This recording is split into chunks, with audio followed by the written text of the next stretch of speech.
Amém, irmãos? Todos acharam? Amém? Então diz assim a palavra do Senhor. Pela segunda vez veio a palavra do Senhor a Jonas, dizendo: levanta-te e vai à grande cidade de Nínive e lhe proclama a mensagem que eu te ordeno. 3.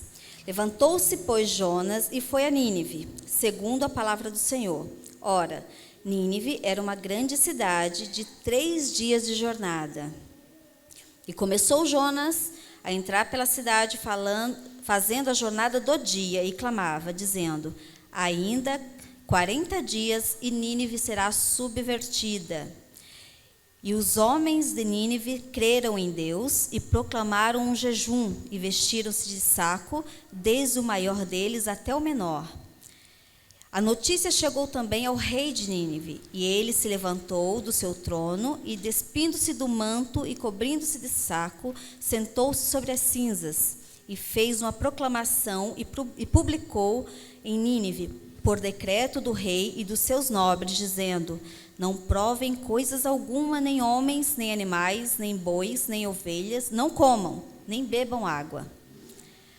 Mas sejam cobertos de saco tanto os homens quanto os animais, e clamem fortemente a Deus, e convertam-se, cada um do seu mau caminho, da violência que há nas suas mãos. Amém, irmãos? Quando a gente começa a falar de Jonas, a gente pensa que a gente vai falar de Jonas. Hoje eu não quero falar da pessoa de Jonas. Eu queria que a gente refletisse um pouquinho e cada um de nós hoje começasse a pensar um pouquinho na cidade de Nínive. Quero falar um pouquinho de Nínive. Então, o que era Nínive? Nínive era uma cidade, como a Bíblia relata aqui no versículo 1, que era uma grande cidade, né? Pela segunda vez, lá quando a gente volta um pouquinho atrás, vamos retroceder um pouquinho, a gente vai ver que lá no capítulo 1, Deus fala assim para Jonas: Jonas, levanta-te e vai até a grande cidade de Nínive. Nínive era uma cidade muito grande, ela era forte, ela era populosa, ela tinha muita gente, ela tinha riquezas, ela tinha tudo. Era uma cidade que tinha tudo de bom para uma pessoa morar, para uma pessoa viver. Mas, além de tudo isso de bom, ela era uma cidade que alguns historiadores colocam Nínive como a cidade do sangue, que era uma cidade muito sanguinária. Eles eram violentíssimos. Naquela época, existiam muitas guerras, como todo mundo sabe, e Nínive era uma cidade de um caráter muito violento. A Bíblia e alguns historiadores, em outros livros da Bíblia, diz que eles eram de extrema maldade, porque eles não apenas prendiam o inimigo, eles arrancavam cabeça, eles eram do tipo que eles cortavam pés e mãos.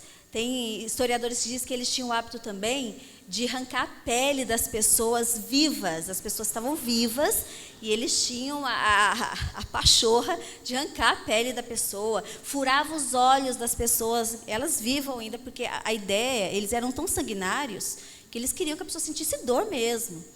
Então, eles eram maus. Outros historiadores dizem que eles faziam pirâmides com cabeças humanas de pessoas. Então, era uma cidade de demasiado mal. E, além do mal que eles faziam, eles eram também... Eles eram aquela cidade, sabe, que gosta de uma feitiçariazinha? Que tudo vai para o outro lado. Então, eles gostavam de tudo que era mal aos olhos do Senhor. E lá no capítulo 1... do livro de Jonas, Jonas recebeu uma mensagem do Senhor que diz assim: vai lá, porque a maldade deles chegou até a mim. Aí a gente vai fazer uma paradinha, a gente vai refletir um pouquinho. Onde mais na Bíblia a gente tem esse paradoxo aí que Deus falou assim: a maldade chegou até a mim? A gente vê lá, vamos voltar um pouquinho lá na Bíblia, lá no livro de Gênesis. No livro de Gênesis, o que aconteceu na época do dilúvio? A gente vai ver que existe aí uma similaridade de coisas. Na época do dilúvio, as pessoas também eram maus, as pessoas não estavam nem aí para Deus. As pessoas não estavam nem aí. Deus falou: olha, constrói uma arca. E o que Deus fez? Destruiu geral. Porque eles vão começar do zero, gente. A gente está fazendo muita maldade. Então, Deus começou tudo do zero. Não demorou muito. Aí a gente anda mais um pouquinho na Bíblia. O que aconteceu com Sodoma e Gomorra? A gente tem Sodoma e Gomorra. Aqui no livro de Jonas, tem a cidade de Nínive, e Deus mandou o profeta Jonas para lá. Na época de Sodoma e Gomorra, a gente tinha... Quem que estava lá na época de Sodoma e Gomorra? Existia Ló. Mas Ló, a gente vê um profeta que ele se calou. A gente vê, quando a gente vai estudar a história de Sodoma e Gomorra, que Deus estava assim, por aqui com Sodoma e Gomorra, porque eles eram extremamente devassos, né? Eles eram maus, eles eram devassos. A gente vê na Bíblia que quando o Senhor mandou os anjos até lá, eles queriam fazer sexo com os anjos. Então, assim, Ló teve que pegar os anjos, esconder eles e falar assim, olha, não faz não, porque esses daqui Ló sabia que eles eram anjos do Senhor. Então, para você ter uma ideia do nível de maldade que existia lá. Mas Ló não fez nada. Ló, ele quis fazer assim, olha, eu vou ficar na minha, não vou lutar contra essas pessoas, não vou falar nada. Eu vou ficar na minha. Aí a gente anda um pouquinho, chegamos em Jonas, lá no livro de Jonas, que a gente vê a cidade de Nínive, e Deus falou para nosso amigo Jonas, vai lá. O que o Jonas fez? Não quero. Aí eu parei um pouquinho, porque eu sempre, desde criancinha, eu fui criada no berço cristão. Lá na Assembleia de Deus tinha a escola dominical e a gente aprende desde muito cedo todas as historinhas da Bíblia. E Jonas era uma figura bem que todo mundo sabe, que ele entrou no barco, que o barco quase afundou, e que daí ele pulou, e que o grande peixe comeu, que na época eu aprendi que era uma baleia, que hoje a gente não sabe se é uma baleia, a Bíblia não diz que era uma baleia. Mas enfim, a gente conhece a historinha muito bem. Mas eu nunca parei para pensar, por que ele não quis ir? O que aconteceu com Jonas? Por que ele não quis fugir de uma mandato? Deus foi claro para ele, olha, sai daí e vai até Nínive. E ele falou, não vou. Aí o que ele fez? Ele falou assim, já sei, eu vou para Tarsis. Se você estudar um pouquinho, Tarsis é totalmente o oposto de Nínive. Eu estava vendo alguns historiadores dizendo que fica... hoje tem avião, né? A gente chega rapidinho em vários lugares. Naquela época, não. Então, a gente chegava até 1 ano para chegar em Tarsis. Então, ele falou assim, vou para Tarsis. É a mesma coisa Deus fala assim para mim agora, você vai lá e prega. Eu não queria pregar hoje, tá, gente? O Alisson está falando comigo há 3 semanas. Mas Deus não mandava mensagem, Deus não mandava, e Deus não mandava. Eu falei, meu Deus do céu, eu não vou pregar. Aí eu falei assim, eu acho que eu vou para a China, né? No lugar mais longe daqui é China, então eu acho que eu vou para a China. Mais ou menos a mesma coisa. Jonas foi para a China, não, foi para Tarsis. Foi para Tarsis. E a gente para um pouquinho aqui, a gente vê assim, um profeta que não quer profetizar. Ele simplesmente não queria anunciar a mensagem do Senhor, ele se recusou. E a gente sabe que quando a gente não faz o que Deus manda a gente fazer, a consequência é ruim. A consequência não é boa, gente. Porque, vamos lá, aí a gente vai para... Jonas entrou no barco e foi lá. E o que aconteceu no barco? Que o barco começou a naufragar. A gente vê, o que a gente vai fazer uma análise? Quando a gente vai estudar a palavra do Senhor, a gente tem que trazer isso para a nossa vida. O que isso vai impactar na minha vida? E a gente vê que quando a gente desobedece ao chamado do Senhor, as consequências, ela não vai só na minha vida. Ela vai na vida de pessoas que nos rodeiam. Quando eu digo não a um chamado de Deus, quando eu digo não à ordenança do Senhor, quando eu digo não a algo que Deus mandou eu fazer e eu não faço por pura desobediência, eu vou impactar um monte de gente à minha volta. E eu tenho experiência muito viva na minha vida disso. Em 2009, uma historinha rápida para vocês, algumas pessoas aqui que convivem comigo um pouco mais sabem, em 2009... eu trabalhava em São José dos Campos, eu tinha um emprego muito bom, a gente tinha acabado de casar, já fazia 1 ou 2 anos mais ou menos, tinha nossa casa, e eu tinha um outro apartamento, e ganhava muito bem, estava tudo muito lindo. Aí um belo dia eu inventei que eu queria ter uma loja. Não, porque eu quero ter uma loja, porque eu quero ter uma loja, e eu quero muito ter uma loja, e queria ter uma loja. E amei, né? Não é pecado a gente ter sonhos, né? Muito pelo contrário, a Bíblia manda a gente sonhar, porque Deus tem coisas grandes para a gente, afinal de contas nós somos filhos do rei, né? Você não pode se contentar com a vida medíocre. Se você se contenta com a vida medíocre, você não conhece o Deus que você serve. Se você se contenta vivendo um pouquinho, naquela coisa... Eu não estou dizendo que você tem que ser ambicioso, não. Eu estou dizendo que se você tem mais para conquistar, Deus tem mais para te dar. Agora... a gente tem que saber o nosso limite também. Olha, o meu limite é até aqui, então Deus vai me permitir ir até aqui, porque se eu der um passo a mais, eu vou estar saindo fora da vontade de Deus. E eu queria ter uma loja, e eu conversei com o Alisson, eu vi uma loja na cidade, lá numa rua bem bacana, uma loja legal. E ele falou assim, legal, tudo, mas não sei, não acho que é agora. Não acho que agora é a hora. Eu, não, porque é. E os dias foram passando. E aquele desejo, ele simplesmente, ele me engoliu. Sabe, tipo monstro? Bum, ele me engoliu. E eu fiquei cega, eu queria aquilo a qualquer custo. E um dia ele falou para mim, não é. Ele falou assim, olha, eu lembro muito claramente que ele falou assim, olha, Deus vai te dar, mas não é ainda essa. Aí sabe o que eu falei para ele? Você está boicotando os meus sonhos. Aí a gente estava no início do casamento, ele falou assim, então vai lá e faz o que você acha que deve fazer. Não brigar, para não arrumar mais atrito, aquela coisa toda, eu fui lá e comprei a loja. Eu saí do meu trabalho e eu comprei a abençoada loja. E foi uma catástrofe ambiental. Por quê? Porque não era o meu momento, não era para eu fazer aquilo. Não era para eu fazer. E como que eu sei que não era para fazer? Primeira coisa, o meu marido não estava em concordância comigo. A Bíblia diz que quando você casa, você fica uma só carne com a pessoa. Como que metade de mim quer ir para um lado, outra metade quer ir para o outro e eu acho que eu estou certa? É lógico que isso aí não tinha probabilidade nenhuma disso dar certo. E deu muito errado. Para vocês terem uma ideia, a gente passou num vale tão grande que a gente cortaram a luz da minha casa. Sabe aquele nível de vergonha assim, top, de você chegar a ver o caminhão da Bandeirante lá na frente da sua casa, e o cara subindo lá, e você, misericórdia, que vergonha. Assim, foi um nível tal de vergonha, de tudo, de arrependimento. Daí eu me toquei, que não adiantava eu ir para o monte, igual uma retardada, ficar orando lá, porque eu ia. Eu fiz campanha de 21 dias no monte, ia na chuva, na lama e tal. Não adiantava. Eu estava fora da vontade de Deus, eu estava em desobediência. E Deus foi tão misericordioso comigo, porque Ele me deu um escape, alguma pessoa foi lá e comprou a loja, literalmente escape do Senhor, mas eu aprendi a lição. Então a gente não pode. Só que nisso tudo que aconteceu, quem foi a desobediente? A bonita aqui. E quem que sofreu? A família inteira. A família e amigos, porque os amigos próximos, o meu pastor, coitado, tinha um dia que terminava o culto, que eu ia lá falar com ele, eu estava com o coração tão, eu vivia num coração tão aflito, tão doloroso, que a minha vontade era só chorar. Foram 10 meses de sofrimento power, porque eu só pensava em chorar, porque eu falei, meu Deus do céu, onde que eu fui me meter? E eu não via saída.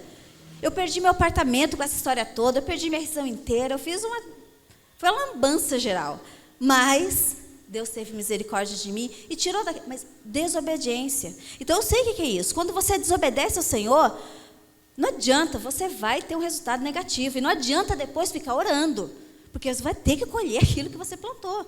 Porque a lei da colheita, ela é fatal nas nossas vidas. Não adianta você tentar fugir dela. Não tem como fugir. Se você planta laranja, você não tem como colher maçã. Não é? É praticamente impossível isso. E Jonas desobedeceu ao Senhor e ele foi para lá. E é claro que isso ia dar errado, e deu errado. E todo mundo sabe da historinha, que ele foi engolido pelo peixe lá, blá, blá, blá. E depois de alguns dias ele foi vomitado, a Bíblia fala assim mesmo. Ele foi vomitado em terra seca. Glória a Deus, ele foi vomitado e daí Deus falou de novo. Aí a gente chega agora no capítulo 3, que foi onde nós lemos, que Deus falou novamente para ele.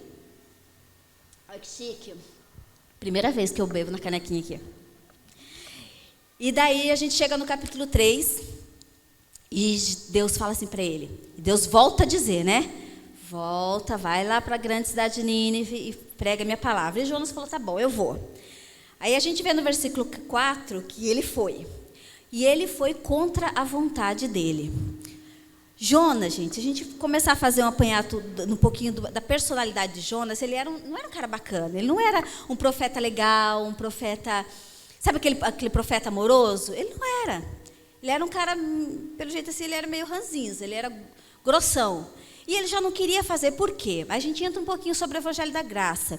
Nínive era uma cidade muito, como eu falei no começo, bem má. E na concepção do nosso amigo Jonas, ele acha que o pessoal não precisava ser salvo. Para quê? Porque ele conhecia o povo, ele conhecia. Jonas conhecia que aquele povo era mau. Mas ele também conhecia Deus, e ele sabe que Deus é bom. E ele sabe que se aquele povo se arrepender, fatalmente Deus ia mudar a sentença. E ele não queria isso, ele queria que eles fossem exterminados mesmo. porque ele acha que toda maldade daquele povo tinha que ter consequência, gente. É a mesma coisa que você fala assim, você pega um cara mau, sei lá, pega um cara que fez alguma chacina aí, você fala, meu, o cara merece morte. Eu fico assim, muito indignada quando eu vejo pessoas que fazem maldade com criança. Como que a pessoa tem coragem? Tem pessoas que têm coragem de estuprar criancinha de 2, 3 anos, 1 ano e meio. Esses dias eu vi na internet um caso de um pai que matou a pancadas o filho de 1 ano e meio, porque a criança estava chorando. E ele começou a bater na criança, que ele queria que a criança ficasse quieta. E ele bateu, e ele bateu, e ele bateu de novo, e ele bateu de novo, até que a criança morreu. E a mãe estava olhando. E a mãe estava olhando, e ela falou assim, mas eu não pude fazer nada. Como não? Se acontece um troço desse comigo, eu morro junto, mas eu entro na frente e vamos apanhar nós dois. Mas tem gente que não é assim. Então você pensa assim, o que passa na cabeça de um cara, pai, não é qualquer pessoa não é um cara que você controla, olhou a criancinha, vou bater naquela... Não, é um pai. E simplesmente espancar um filho até a morte. Aí você fica pensando assim, poxa, esse cara ele merece ser castigado. Aí alguém chega nesse cara e fala assim, olha, Jesus ama você. Jesus tem um plano enorme na sua vida. Se você se arrepender, Jesus tem uma obra muito grande para fazer na sua vida. Aí ele toma aquela palavra e ele se arrepende. E ele vai para o céu, o mesmo céu que você vai. O mesmo céu que você que faz tudo direitinho, vai. E se ele fizer a obra do Senhor, ele ainda vai ganhar galardão. Aí você fala, isso é justo? A gente pensa assim. E foi o que Jonas pensou. Não é justo. Esse povo é ruim. Esse povo precisa morrer. Não quero que ele seja salvo, não. Mas, diante do acontecido, né, ele foi para o peixe engoliu, ele viu que não adianta fugir. E daí ele vai para Tarsis. A Bíblia diz que a cidade a cidade de Nínive era uma cidade extensa, uma cidade longa. Então, ela demorava 3 dias para ele ir de um canto a outro. Então, ele tinha que ir de um canto a outro pregando a palavra. Falando, olha, Deus vai vir com castigo, vocês têm que se arrepender. Mas a mensagem dele foi curtinha. Ele não, como eu falei, ele não era um cara amoroso, um cara assim... cheio de amor para dar, que abraçava o Ero, sabe? Aquele que fica na porta ali querendo abraçar você. Não, ele não era assim. Então ele foi, e a Bíblia diz no versículo 4 ainda, que ele obedeceu e depois ele andou apenas 1 dia. Quantos dias dava para ele ter que andar de uma ponta de Nínive à outra ponta? 3 dias. Ele andou apenas 1. No primeiro dia, a mensagem de Jonas é, daqui 40 dias vocês vão morrer. Ponto. Foi essa a mensagem dele. Vocês vão morrer.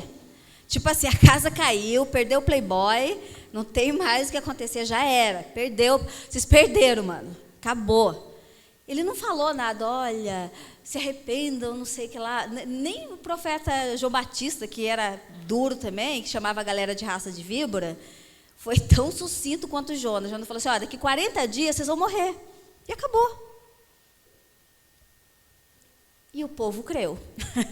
Aí você fala assim, Nínive era má, Nínive era sanguinária, Nínive era uma cidade de feiticeiros, era uma cidade que não conhecia Deus, era uma cidade que não prestava, de pessoas que não prestavam, era a pior escória, pessoas ruins.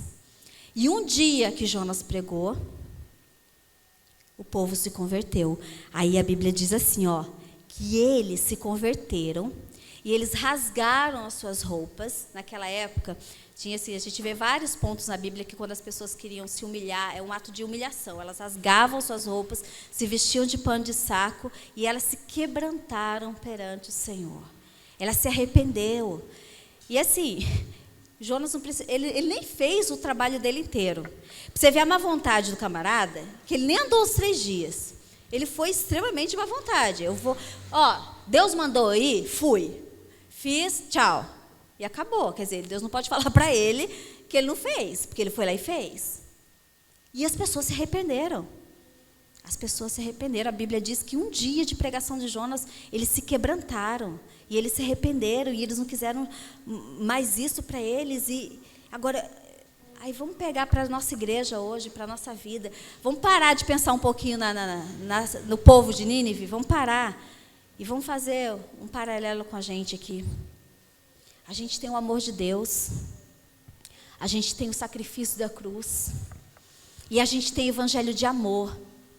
Hoje em dia, a gente tem sim grandes pregadores que metem o cajado mesmo e tem que existir esse tipo de pregação. Eu sou um tipo assim que quando eu vou montar alguma coisa, gente, é muito difícil, porque só vem na minha cabeça coisa assim para você dar paulada na galera. Eu falo, Deus, não pode ser assim também, né? Pega leve. E daí, o que acontece? Mas a gente vê hoje o evangelho de amor. Por mais que o negócio seja duro, é de amor, é graça. É graça. Deus quer fazer tudo para a gente. Deus está aqui querendo fazer o melhor para a gente. Deus quer dar o melhor. Deus quer... E o que a gente faz? A gente vira as costas para Deus. A gente vira as costas. O povo de Deus hoje, eu falo, a gente se compara muito bom. Por quê? A gente se acha muito bom. Nós nos achamos pessoas boas. Afinal de contas, eu não roubo, eu não mato, eu não adultero. Eu sou uma pessoa legal, né? Eu sou bacana. Então, assim, eu preciso só cumprir o meu, sabe, minha rotininha? Eu preciso só fazer cumprir o meu ritualzinho, todo domingo eu vou na igreja, bonitinho, está bem demais. Eu não preciso fazer nada disso, não preciso me arrepender, não preciso nada. Porque eu sou muito bom. A gente, às vezes, como eu falo, é muito mais fácil você chegar para num presídio e você falar do amor de Jesus e você ver pessoas quebrantadas, chorando, do que às vezes na igreja. Porque as pessoas estão tão assim, né? Eu sou bom demais, eu não preciso disso. Às vezes a gente tem que se reconhecer um pouco como nada, para a gente ver o grande sacrifício da cruz. E ali, naquela cidade, não tinha nada disso. Eles não tinham um evangelho de amor. Eles tinham um evangelho assim, vocês vão morrer. Daqui 40 dias, acabou para vocês. E Jonas não deu nenhum sinal de esperança para eles, não. Não tinha nenhuma possibilidade. Tipo assim, se vocês se arrependerem, igual a gente cantou aqui, se eu me humilhar diante do teu altar, não é? E sacrificar tudo aquilo me custar, não teve nada disso, não. Vocês vão morrer. Não tinha um viés que desse a eles qualquer esperança no coração deles. Não tinha. Era simplesmente um povo que não tinha esperança, e eles creram na mensagem de um profeta grosso, porque Jonas foi grosso. Ele foi grosso e grosso e grosso, ele não foi legal. E hoje, a gente fazendo aqui um paralelo com a nossa igreja de hoje, nós somos uma geração que se desmotiva muito fácil. Que a gente pega Deus, coloca Deus numa caixinha, e a gente fala assim, olha, eu aceito Jesus, amém? Eu sou de Jesus. Eu coloco Deus na minha caixinha, e quando eu falo isso, gente, estou falando, desde a primeira vez que eu falei aqui, quando a gente vou estudar algo, o negócio fala primeiro com a gente. Você coloca Deus numa caixinha, e você fala assim, olha, Deus é assim, tá? A minha família tem que ser assim. Os meus negócios tem que ser assim. A minha igreja tem que ser assim. Tudo na minha vida vai ter que ter assim. Você cria um projeto e você nem apresenta para Deus. Você fala assim, Deus, está prontinho. É só seguir aqui que está tudo certo. Que eu vou ficar super feliz com você. Só que Deus, a gente está aprendendo aqui às quintas-feiras, estudando o livro de Apocalipse, que cada um de nós temos um livro. Que Deus traçou um plano para mim e para você. A grande missão da nossa vida está no centro da vontade de Deus. E qual é o centro da vontade de Deus? O centro da vontade de Deus é quando eu sigo o plano de Deus. Quando o meu plano está de acordo com o plano dele e eu sigo. Fora disso, eu vou estar seguindo as minhas próprias ideias. E quando a gente cria esse tipo de script e entrega para Deus, a gente fica na expectativa. Afinal de contas, eu me converti. Eu faço tudo direitinho, eu não peco, assim, grandes pecados, que todos nós somos pecadores, a gente pega todo dia. Mas grandes pecados eu não cometo, eu não roubo ninguém, eu não faço nada. Então, Deus vai fazer tudo que eu quero.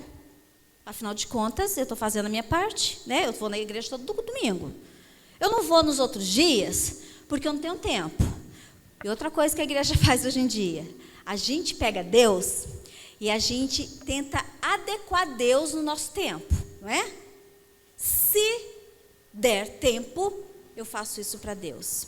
Se der tempo, eu participo dos ensinos da igreja. Se der tempo, eu falo de Deus para alguém. Afinal de contas, a minha vida é muito corrida. Eu falo isso porque eu vivo isso. E a gente está errado. Nós estamos vivendo um evangelho de mediocridade. Porque não é assim. A gente não tem que adequar Deus ao nosso tempo. A gente não pode adequar Deus ao nosso tempo. A gente tem que se adequar ao tempo de Deus. E isso é a vontade perfeita de Deus para a nossa vida. E a cidade de Nínive diz que eles se rasgaram e eles se prostraram e eles se arrependeram. E isso, eles, depois de tanto quebrantamento, a Bíblia diz que a notícia chegou até o rei de Nínive. E o rei de Nínive, a Bíblia não diz o nome desse rei. Eu acho que eu não deu tempo também de pesquisar o nome certinho dele para trazer para vocês. E o rei de Nínive, quando ficou sabendo que o povo estava se rasgando, que estava se quebrantando e que estavam se arrependendo dos seus pecados, o que ele fez? A Bíblia diz que ele tirou as suas vestes caríssimas, bonitas, ricas, e ele se rasgou, e ele se vestiu de pano de saco, e ele proclamou, nós lemos aqui, ele proclamou um jejum geral, nem animal podia comer. E esse rei também não tinha esperança nenhuma. Ele não tinha esperança. A mesma mensagem que o povo ouviu, ele ouviu, porque Jonas falou para ele, 40 dias vocês vão morrer. Em 40 dias acabou para Nínive. E ele se rasgou, e ele se quebrantou, e ele pediu misericórdia para Deus. Um rei que não conhecia Deus. Existe um outro rei na Bíblia chamado Saul. Todo mundo conhece ele, não conhece? Rei Saul? Abençoadinho Saul. Saul conhecia Deus. Saul conhecia Deus. E quando Saul foi confrontado, o que ele fez? Ele mandou matar todos os sacerdotes. Ele não aceitou isso. Aí a gente volta de novo, né? Às vezes tem uma parte da Bíblia que diz assim que os filhos das trevas são mais prudentes que os filhos da luz, né? É mais ou menos por aí. Parece que quem não conhece a Deus, muitas vezes eles são mais verdadeiros com Deus do que a gente. Se a gente pegar Jonas bem no comecinho lá, quando ele estava lá no navio, e a Bíblia diz que as pessoas ficaram apavoradas porque aquele navio ia cair. Aquele navio, cair não, ia virar, ia matar todo mundo. E eles tinham noção do nível de perigo. E cada um clamava para o seu Deus e tal. E eram os deuses deles, não eram deuses. E tinha um cara lá que conhecia o Deus puro, verdadeiro, real, poderoso, que era Jonas. Ele conhecia Deus. Ele tinha intimidade com Deus, porque ele ouviu a voz do Senhor. Ele estava desobedecendo, mas ele sabia quem era Deus. Enquanto os outros estavam clamando aos seus deuses, o que Jonas foi fazer? Foi dormir. Agora vamos parar de pensar em Jonas de novo e vamos parar e pensar em mim e você. Como que nós somos lá no nosso trabalho? Quando só você é cristão.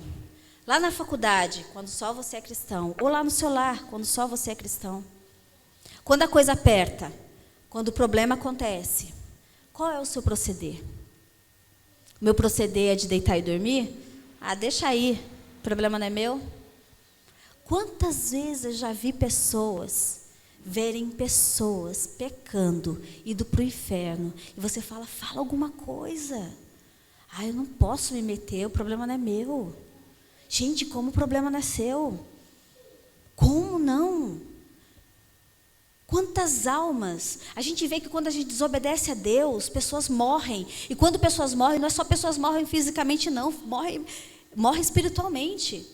Eu comecei a pensar, enquanto estava escrevendo isso daqui, no decorrer da minha vida, quantas pessoas eu deixei morrer por causa da minha omissão e da minha desobediência? Quantas pessoas eu deixei?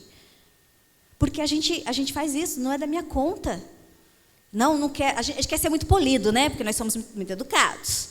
Nós somos pessoas muito finas. Então a gente fala assim, eu não posso me meter na vida do fulano que está lá traindo a mulher pra caramba, ou a mulher traindo o marido. Eu não posso chegar nele e falar assim, meu querido, para com isso, vai para o inferno. Você vai perder a salvação, você está errando. Não posso fazer isso, porque não é da minha conta. E a gente está vendo pessoas indo para o inferno. Pessoas que às vezes não têm uma segunda chance de se redimir, de voltar atrás, de pedir perdão. Então, como eu e vocês nós somos, né? Quando a gente vê a coisa, a gente conhece a Deus. A gente conhece o Deus que a gente serve, a gente sabe que se a gente clamar, se a gente for fiel ao Senhor, Deus nos socorre.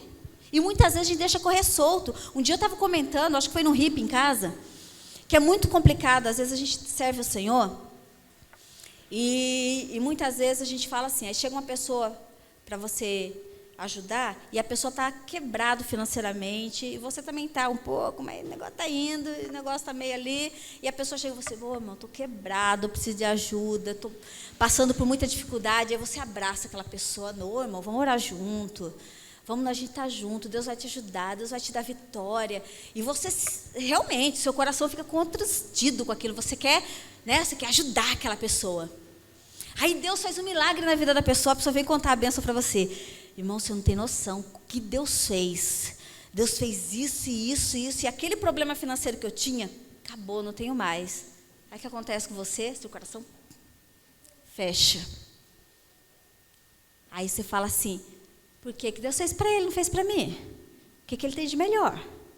Aí você começa a contestar a Deus. Ao invés de se alegrar com o irmão, e você fala assim, nossa, se Deus fez para ele, vai fazer para mim também. Em vez de você se motivar, você fica chateado com Deus. E a gente fala, nós somos melhores que Nínive? Nós somos pessoas melhores que Nínive? Será? Será mesmo? Porque é isso que a gente não vai dizer. Acontece isso sim. Acontece. A gente fica ali. Eu tenho um caso. A gente, graças a Deus, a nossa pequena experiência, o Senhor coloca pessoas na vida para a gente tratar. E a gente estava aconselhando uma pessoa. E toda semana eu marcava um dia com essa pessoa para a gente fazer aconselhamento, oração, porque essa pessoa estava passando por momentos difíceis. E teve uma semana que eu não consegui, porque a rotina da semana foi bem complicada, eu fui para São Paulo, não deu para eu encontrar com ela. Eu falei assim, olha, então faz o seguinte, a gente não vai conseguir se ver. Eu vou te mandar um testemunho, que eu aconselho, quem não assistiu, assista, da pastora Tânia Carvalho, está no YouTube, procura lá, a pastora Tânia Carvalho, o testemunho dela é arrebatador, o testemunho dessa mulher. O que Deus fez na vida dela, quando a gente permite Deus fazer, porque tem isso também. Mas não vamos entrar nesse pormenor agora. E eu falei, assista esse testemunho, e na próxima semana a gente conversa, mas vai edificar a sua vida. E eu fiquei em paz, sabe? Eu falei, nossa, ela vai assistir esse testemunho, vai ser bênção na vida dela. E eu vi que ela não me chamou mais no WhatsApp. Eu falei, que estranho. Deixei passar um dia, 2 dias. Terceiro dia eu chamei, falei, e aí? O que aconteceu? Você assistiu o testemunho? Assisti. Eu falei, estou muito brava. Foi? Brava? Por quê?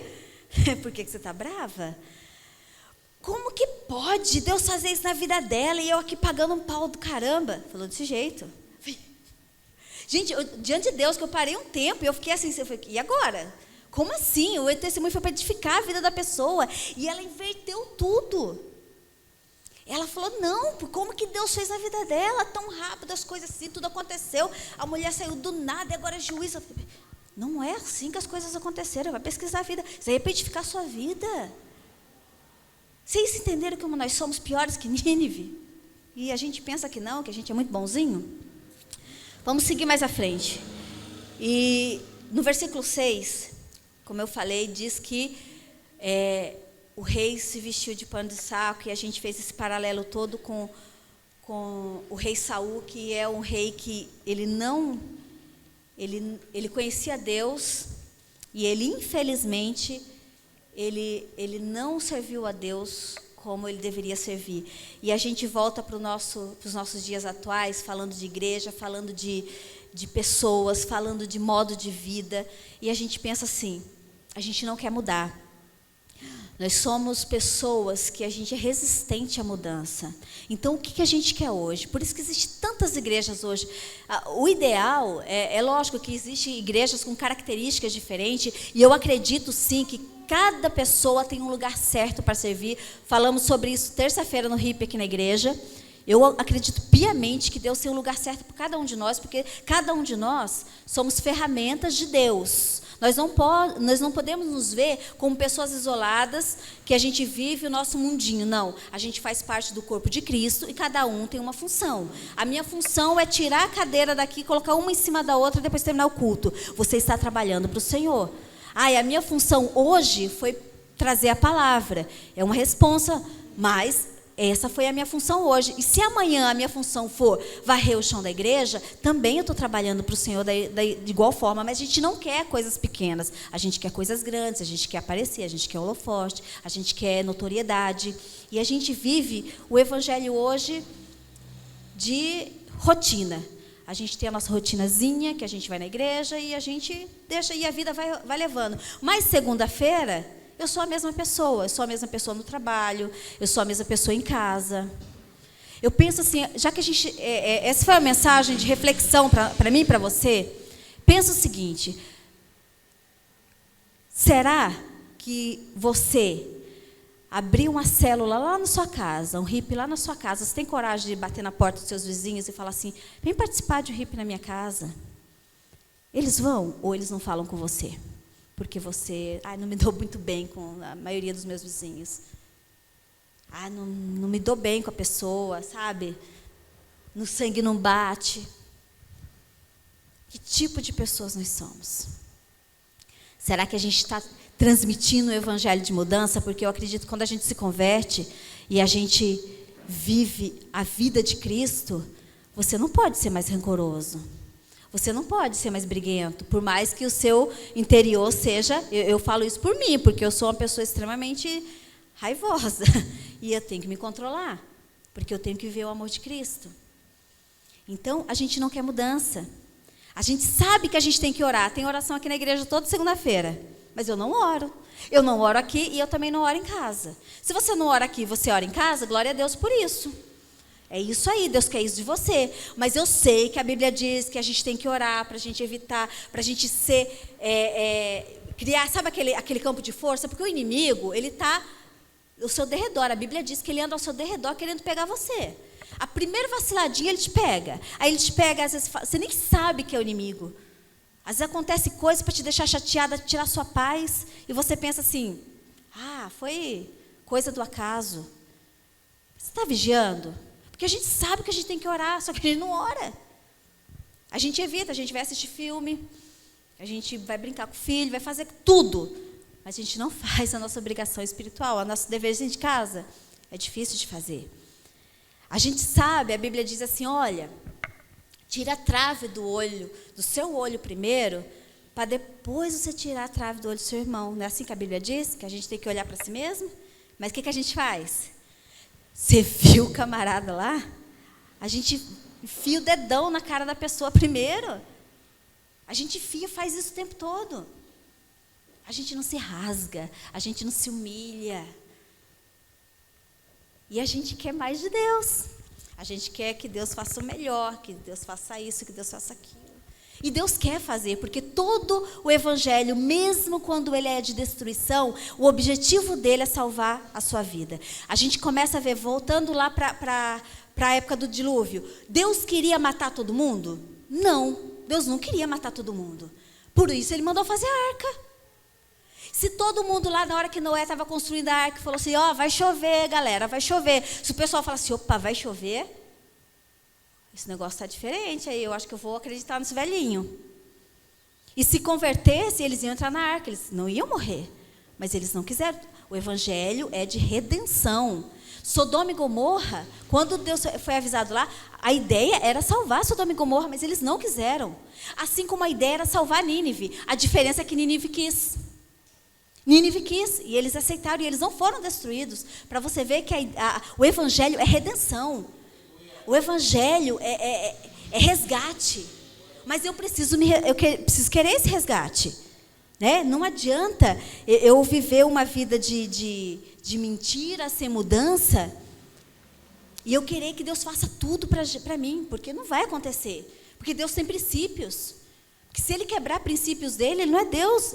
E o centro da justiça, onde que fica? Na hora que eu estava escrevendo assim, eu falei, gente, a gente é uma geração do eu mereço, né? A gente faz tudo. A gente já percebeu que a gente merece muita coisa? Eu mereço ser feliz, eu mereço isso, eu mereço um bom emprego, eu mereço dinheiro, eu mereço. E o que Deus merece de você? Vamos pensar. O que Deus merece de mim e de você? Qual a gratidão? O que eu tenho para oferecer a Deus?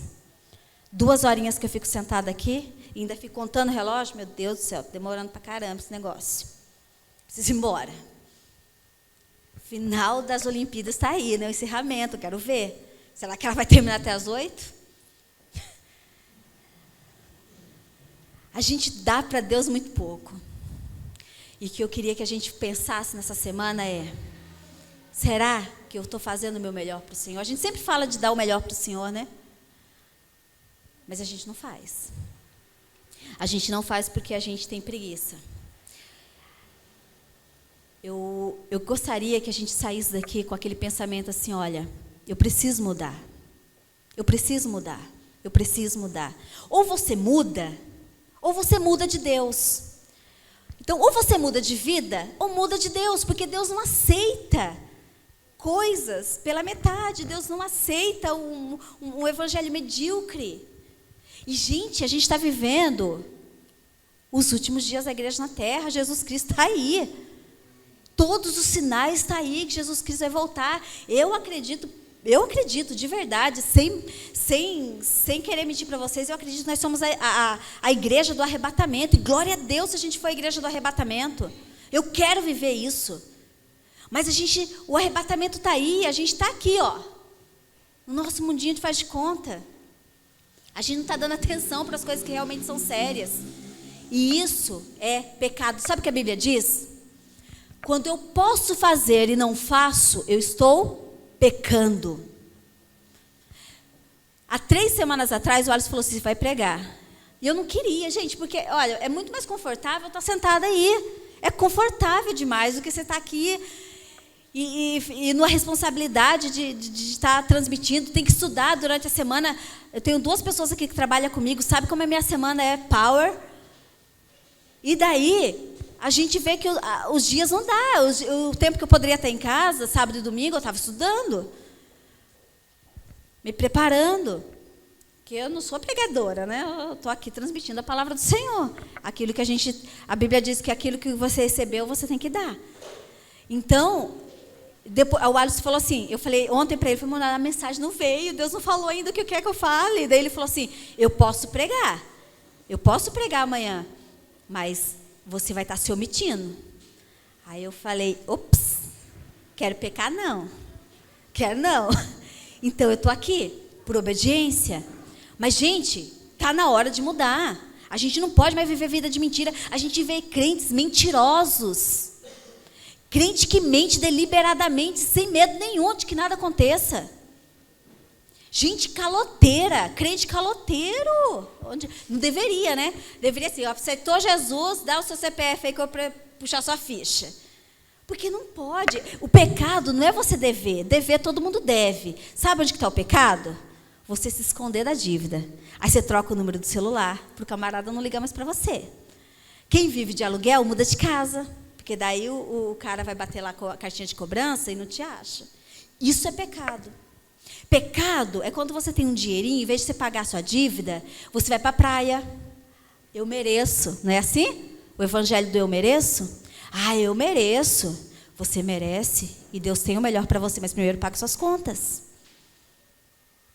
Não é assim?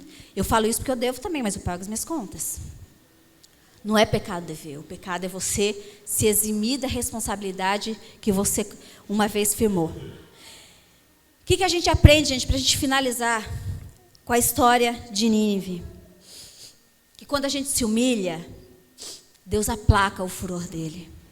Quando você se humilha, quando você se arrepende, Deus aplaca o furor dele. A Bíblia diz que a misericórdia do Senhor triunfa sobre a sua justiça. A misericórdia do Senhor, ela triunfa, ou seja, ela é superior, ela está num grau acima do que a justiça dele. E olha que a justiça do Senhor é justa, é equilibrada. E a Bíblia diz que a sua misericórdia triunfa sobre a sua justiça. Quando que isso acontece? Quando eu me arrependo. Não é peso de consciência. É arrependimento genuíno. É quando eu vejo que eu errei. É quando eu vejo que eu fiz errado, que eu fiz besteira.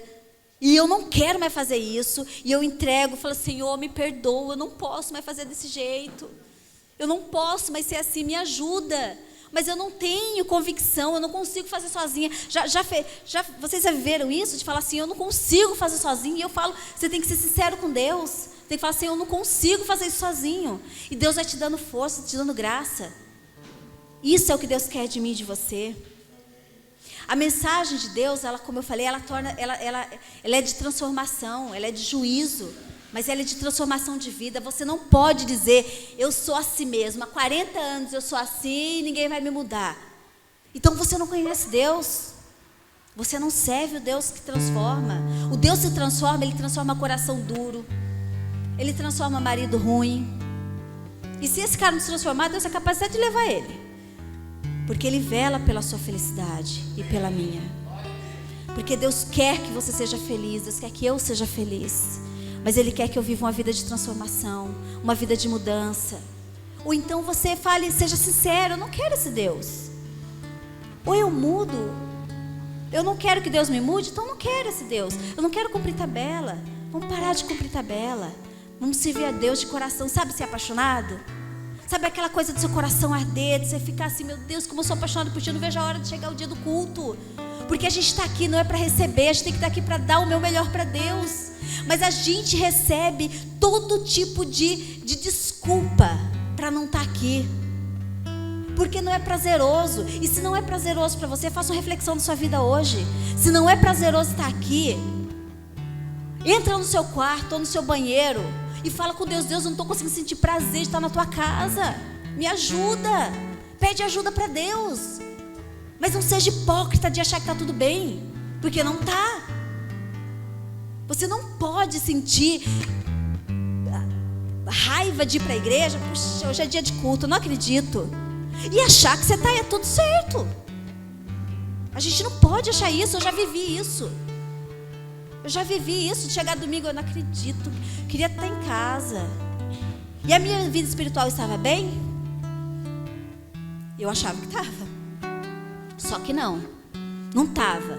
Porque o evangelho, quando te transforma, você tem prazer de estar na casa do Senhor.